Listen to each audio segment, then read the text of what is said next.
উজনি আৰু উত্তৰ অসমৰ উন্নয়ন ক্ষিপ্ৰতৰ কৰাৰ বাবে গুৰুত্বপূৰ্ণ পদক্ষেপ ডিব্ৰুগড়ত মুকলি হ'ল মুখ্যমন্ত্ৰীৰ সচিবালয় ডিব্ৰুগড়ৰ পৰাই চলিব পাৰিব ৰাজ্যিক প্ৰশাসন হিমন্ত বিশ্ব শৰ্মাৰ চৰকাৰখনে 2021 চনত শাসনভাৰ লোৱাৰ সময়ৰে পৰা প্ৰশাসনিক সংস্কাৰৰ জৰিয়তে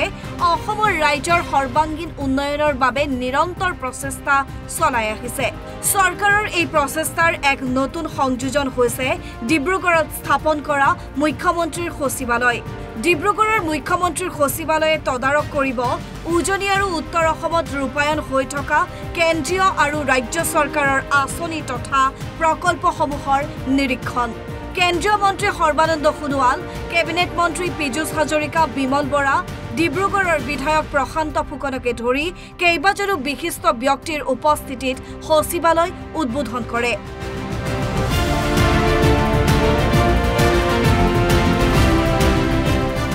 উজনিৰ 9খন জিলাই লাভ কৰিব সেৱা এতিয়াৰে পৰা মাহত 4 দিন ডিব্ৰুগড়ত থাকিব মুখ্যমন্ত্ৰী প্ৰতিটো সমষ্টিৰ সমস্যাক লৈ আলোচনা কৰিব মুখ্যমন্ত্ৰীয়ে চক্ৰ বিষয়া ওসি বিডিঅ'ৰ সৈতে আলোচনা কৰিব মুখ্যমন্ত্ৰীয়ে অহা অক্টোবৰ মাহত মই ইয়াত যেতিয়া আহিম সাধাৰণতে আমি যেতিয়া খদিয়াৰ কথা পাতো আমি যেতিয়া দুমদুমাৰ কথা পাতো ডিগবৈৰ কথা পাতো আমি সাধাৰণতে ডিচিজনৰ লগতে ভিডিঅ' কনফাৰেন্সত পাতি বিষয়বিলাকৰ সমাপন কৰোঁ অহা 4 দিন যেতিয়া ইয়াতে মই আহিম মই ঠিক কৰি লৈছো যে 3 ঘণ্টা এটা সমষ্টিৰ লগত জড়িত সাৰ্কেল অফিচাৰ ওসি আৰু ভিডিঅ' সকলোকে মাতি বিধায়ক আৰু উপায়ুক্তৰ লগত একেলগে বহি সেই সমষ্টিটোৰ কথাই 3 ঘণ্টা একেলগে আলোচনা কৰিম অৰ্থাৎ এতিয়া মই ইয়াত যেতিয়া বহিম 4 দিনৰ 3 ঘণ্টা যদি মই 3টা সমষ্টিক দিওঁ এটা যাত্ৰাত মই 12টা সমষ্টি ওসি পৰ্যায়লৈকে সাৰ্কেল অফিচাৰ পৰ্যায়লৈকে ভিডিঅ' পৰ্যায়লৈকে মই মনিটৰিং কৰিব পাৰিম সচিবালয় মুকলি কৰিয়েই মুখ্যমন্ত্ৰীৰ বৃহৎ ঘোষণা স্বাধীনতা দিৱসত গুৱাহাটীত পতাকা উত্তোলন কৰিব মুখ্যমন্ত্ৰীয়ে গণতন্ত্ৰ দিৱসত ডিব্ৰুগড়ত পতাকা উত্তোলন কৰিব মুখ্যমন্ত্ৰীয়ে যে অসমৰ মুখ্যমন্ত্ৰীয়ে 15 আগষ্টত স্বাধীনতা দিৱসৰ পতাকা সদায় গুৱাহাটীত উত্তোলন কৰিব আৰু 26 জানুৱাৰীত গণতন্ত্ৰ দিৱস সদায় ডিব্ৰুগড়ত পালন কৰিব অৰ্থাৎ ক্ৰমান্বয়ে ডিব্ৰুগড়ৰ গুৰুত্ব আমি বঢ়াই লৈ গৈ থাকিম আৰু এটা সময়ত ডিব্ৰুগড় ক'ব নোৱাৰাকৈ ৰাজ্যৰ আন এখন ৰাজধানীলৈ ৰূপান্তৰ হ'ব আমি ডিক্লেয়াৰ কৰিব নালাগে ঘোষণা কৰিব নালাগে ক'ব নালাগে কাম আৰু কৰ্মৰ জৰিয়তে আৰু নতুন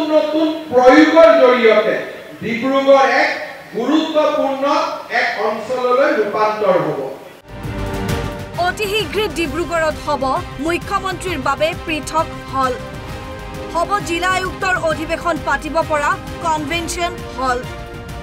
1000 আসনযুক্ত প্ৰেক্ষাগৃহও নিৰ্মাণ কৰা হ'ব ডিব্ৰুগড়ত আমাৰ লক্ষ্য হ'ল যে ডিব্ৰুগড়ৰ গুৰুত্ব ক্ৰমান্বয়ে আমি বঢ়াই গৈ থাকিব লাগে আৰু সেই দৃষ্টিভংগীৰ ফালৰ পৰা অহা কেইটামান দিনত আমাৰ মন্ত্ৰীসভাৰ সদস্যসকল বহিব পৰাকৈও ইয়াত আমি এটা মন্ত্ৰীসভা ভৱন আমি নিৰ্মাণ কৰিম অৰ্থাৎ অসমৰ 16 জন মন্ত্ৰীয়ে 19 জন মন্ত্ৰীয়ে ইয়াত বহিব পাৰিব মুখ্য সচিব ইয়াত বহিব পৰাকৈ আমি এটা সচিবালয়ৰ আন এটা অংশ ইয়াতে আমি স্থাপন কৰিম ডিসি সকলে যাতে আমি ইয়াতে কনভেনশন আদি পাতিব পাৰো ইয়াতে আমাৰ এটা ডাঙৰ কনভেনশন সেন্টাৰ স্থাপন হ'ব শেষত ডিব্ৰুগড়ত যাতে ৰাজ্যিক ফাংচন সমূহ ডিব্ৰুগড়ত কোনো অসুবিধা নোহোৱাকৈ আমি ইয়াতে অনুষ্ঠিত কৰিব পাৰো তাৰ বাবে 1000 লোক বহিব পৰা এটা আটক ধুনীয়া প্ৰেক্ষাগৃহ ইয়াত স্থাপন হ'ব কেন্দ্ৰীয় মন্ত্ৰী তথা ডিব্ৰুগড়ৰ সাংসদ সৰ্বানন্দ সোণোৱালে মুখ্যমন্ত্ৰীৰ প্ৰচেষ্টাৰ শলাগ লয়। ৰাইজৰ সৈতে পোনপটীয়া যোগাযোগ কৰাৰ যি তেখেতে আজি নিৰ্দেশ দিছে তাৰ ফলশ্ৰুতিত আজি অসমতো উল্লেখযোগ্য আজি সফলতা সম্ভৱ হৈছে। গতিকে মই বিশ্বাস ৰাখিছোঁ ডিব্ৰুগড় এখন ঐতিহাসিক চহৰ আৰু এইখন চহৰৰ বয়স ইতিমধ্যে 180 বছৰ অতিক্ৰম কৰিছে। এইখন চহৰে একালত ভাৰতবৰ্ষৰ বুকুত প্ৰধান বাণিজ্য কেন্দ্ৰ হিচাপে সুনাম বুটলিবলৈ সক্ষম হৈছিল। ইংৰাজৰ শাসনকালত আটাইতকৈ বেছি ফাইনেন্সিয়েল ট্ৰেনজেকশ্যন যদি কোনোবা এখন ৰাজ্যত হৈছিল সেইখনে অসম আছিল আৰু তাৰে কেন্দ্ৰবিন্দু আছিল ডিব্ৰুগড়। ইংৰাজসকলে প্ৰথম যাতায়াত আৰু যোগাযোগ ব্যৱস্থা হ'ব পৰাৰ বাবে ৰেল লাইন যেতিয়া বম্বে খালি জিলাত আৰম্ভ কৰিছিল প্ৰথম, দ্বিতীয়খনে আছিল ডিব্ৰুগড় চৈখোৱা ৰেলৱে লাইন। গতিকে এনেধৰণৰ ইতিহাস প্ৰসিদ্ধ এইখন ডিব্ৰুগড় চহৰ, এইখন চহৰৰ সৌন্দৰ্য বৰ্ধন কৰাৰ বাবে, এইখন চহৰৰ গুৰুত্ব বৃদ্ধি কৰাৰ বাবে আজি অসম চৰকাৰৰ তৰফৰ পৰা যিখিনি পদক্ষেপ লোৱা হৈছে নিশ্চিতভাৱে আমি সকলোৱে শলাগ ল'বই লাগিব। স্থানীয় বিধায়ক প্ৰশান্ত ফুকনে কয় যে ইয়াৰ দ্বাৰা উত্তৰ আৰু উজনি অসমৰ লোক বিশেষভাৱে উপকৃত হ'ব। আমি আমাৰ সৰু মানুহখিনি আমাৰ এইটোৱে উপলব্ধি যে কাগজ এখন মুখ্যমন্ত্ৰী মহোদয়ৰ কাৰ্যালয়ত দিবলৈ এতিয়া আমি গুৱাহাটীলৈ যাব নালাগে, আমি ডিব্ৰুগড়লৈ গৈ ৰাতিপুৱা শদিয়াৰ পৰা 7টা বজাত আহি গধূলি শদিয়া গৈ 6টা বজাত খোৱাৰ যি ব্যৱস্থা আজি মাননীয় মুখ্যমন্ত্ৰী মহোদয়ে কৰিছিল, এইটো আমাৰ কাৰণে অতি গৌৰৱৰ কথা। আৰু আমি এইখিনি আগত লৈ আমাৰ বাকীখিনি যিখিনি কাম আছে মুখ্যমন্ত্ৰী মহোদয়ে যি ব্যৱস্থা হাতত লৈছে সেইখিনিয়ে আমি আগবাঢ়ি যাব পাৰিম আৰু আমাৰ যিখিনি ডেভেলপমেণ্টৰ কামৰ যিখিনি কৰ্মীখিনি আছে সেইখিনি কাম আমি কৰিব পাৰিম। এটা ডাঙৰ কথা চাওক, চিফ মিনিষ্টাৰ ৰিলিফ ফাণ্ড, এই যিখন কাগজ কোনোবা মানুহ অসুখ হ'লে সেই কাগজখন লৈ আকৌ MLA জনক দিব, MLA জনে গুৱাহাটীলৈ লৈ যাব, গুৱাহাটীত কাগজটো কাম কৰি আহিব। এই গোটেই প্ৰক্ৰিয়াটোত আমাৰ বহুতখিনি সময় লাগি যায়, কিন্তু এই অফিচটো হোৱাৰ লগে লগে গোটেই কামখিনি ইয়াতে হ'ব। ইয়াৰ পাছত গৈ গুৱাহাটীলৈ অফিচৰ মানুহে গৈ সেইখন আনি ইয়াতে আপোনাৰ হাতত ধনজা দিব পৰা ব্যৱস্থা হ'ব। ইয়াতকে ভাল খবৰ ৰাইজৰ কাৰণে আৰু একো কিবা হ'ব পাৰে বুলি মই নাভাবোঁ।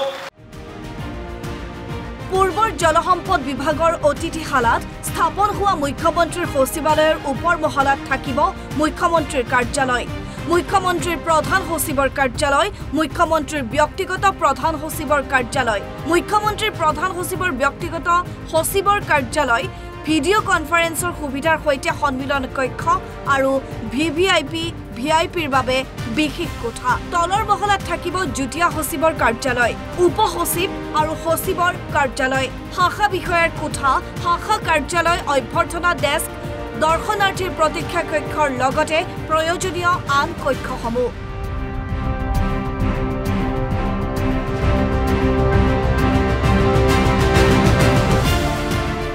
ডিব্ৰুগড়ৰ পৰা মৃদুল হাজৰিকাৰ সহযোগত ৰাজু সোণোৱালৰ ৰিপৰ্ট, NB নিউজ।